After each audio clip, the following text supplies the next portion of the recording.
അമേരിക്കയിലേക്ക് നിയമപരമായി കുടിയേറുന്നവരുടെ എണ്ണം ഡൊണാൾഡ് ട്രംപിന്റെ ഭരണകാലത്ത് ഗണ്യമായി കുറയാൻ സാധ്യതയുണ്ടെന്ന് ഫോർബ്സ് റിപ്പോർട്ട് ചെയ്യുന്നു.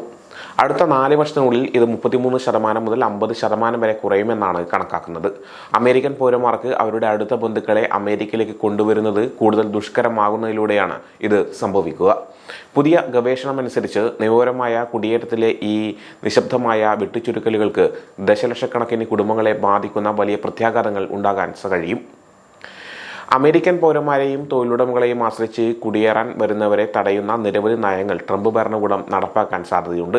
കോടതികൾ ഇടപെട്ട് ഇവയെ തടയുന്നില്ലെങ്കിൽ കോൺഗ്രസ് പാസാക്കിയ ദീർഘകാല കുടിയേറ്റ നിയമങ്ങളെ ഈ നീക്കങ്ങൾ മറികടന്നേക്കാം. National foundation for American policy നടത്തിയ പുതിയ വിശകലനത്തിൽ പറയുന്നത്, ട്രംപ് ഭരണകൂടത്തിന്റെ നയങ്ങൾ കാരണം ഡൊണാൾഡ് ട്രംപിന്റെ 4 വർഷത്തെ കാലാവധി അവസാനിപ്പിക്കുമ്പോഴേക്കും അമേരിക്കയിലേക്കുള്ള നിയമപരമായ കുടിയേറ്റം ഏകദേശം 33% മുതൽ 50% വരെ, അതായത് 1.5 ദശലക്ഷം മുതൽ 2.4 ദശലക്ഷം വരെ നിയമപരമായ കുടിയേറ്റക്കാർ കുറയും.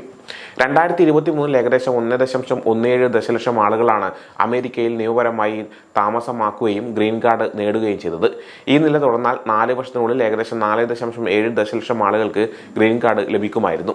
എന്നാൽ പുതിയ ട്രംപ് ഭരണകൂടത്തിന്റെ നിയമങ്ങൾ കാരണം ട്രംപിന്റെ 4 വർഷത്തെ ഭരണകാലത്ത് 1.5 ദശലക്ഷം മുതൽ 2.4 ദശലക്ഷം വരെ ആളുകൾക്ക് ഗ്രീൻ കാർഡ് ലഭിക്കാതെ പോകുമെന്ന് NFAP കണക്കാക്കുന്നു.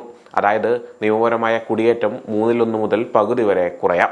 മേൽപ്പറഞ്ഞ കണക്കുകളിൽ ട്രംപ് അധികാരത്തിൽ തിരിച്ചെത്തുമ്പോൾ നിയമപരമായി അമേരിക്കയിൽ താമസിച്ചിരുന്ന എന്നാൽ ഇപ്പോൾ അനിശ്ചിതത്വം നേരിടുന്ന 2.7 ദശലക്ഷം ആളുകൾ ഉൾപ്പെടുന്നില്ല.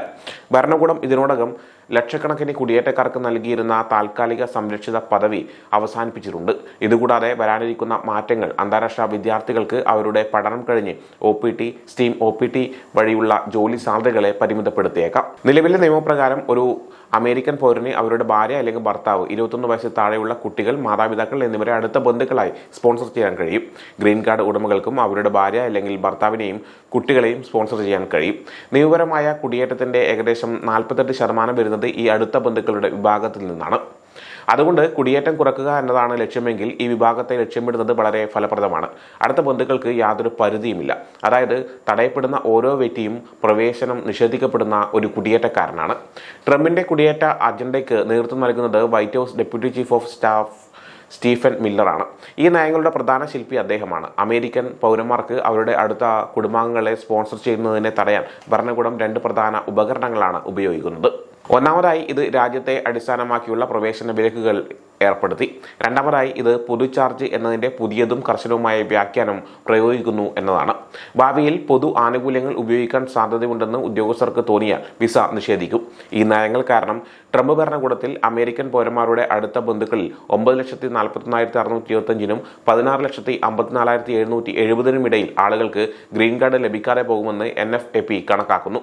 ഇതിനർത്ഥം ലക്ഷക്കണക്കിന് അമേരിക്കൻ പൗരന്മാർക്ക് അവരുടെ ഭാര്യ അല്ലെങ്കിൽ ഭർത്താവ്, കുട്ടി അല്ലെങ്കിൽ മാതാപിതാക്കൾ എന്നിവരോടൊപ്പം അമേരിക്കയിൽ താമസിക്കാൻ കഴിയില്ല എന്നാണ്. ഡിസംബർ 16-ന് ഭരണകൂടം പുറത്തിറക്കിയ ഒരു പ്രഖ്യാപനം ഒരു വലിയ വഴിത്തിരിവായി. ഇത് ലോകത്തിലെ ഏകദേശം 20% രാജ്യങ്ങളായ 39 രാജ്യങ്ങളിൽ നിന്നുള്ള കുടിയേറ്റക്കാരെ അമേരിക്കൻ പൗരന്മാരുടെ അടുത്ത ബന്ധുക്കൾ ഉൾപ്പെടെ തടഞ്ഞു. ഈ ഒരു നീക്കം മാത്രം പ്രതിവർഷം 76,000 പേരുടെ വരെ കുടിയേറ്റം കുറച്ചേക്കാം.